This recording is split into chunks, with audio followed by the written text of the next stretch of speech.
Coki Pardede positif amfetamin. Kasat Narkoba Polres Metro Tangerang Kota AKBP Pratomo Widodo menuturkan bahwa sudah dilakukan tes urin pada Coki Pardede. Hasilnya, komika kenamaan tersebut sudah dinyatakan positif amfetamin atau sabu. Selain itu, Pratomo Widodo membeberkan bahwa dalam penangkapan Coki Pardede pada Rabu 1 September 2021 diamankan 1 klip sabu dengan alat hisapnya. Hingga kini polisi masih terus mendalami dan memeriksa Coki Pardede beserta tersangka lain yang juga diamankan di hari yang sama.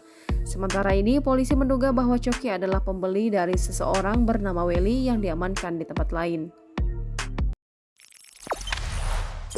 Jangan lupa subscribe, share, komen, dan like ya!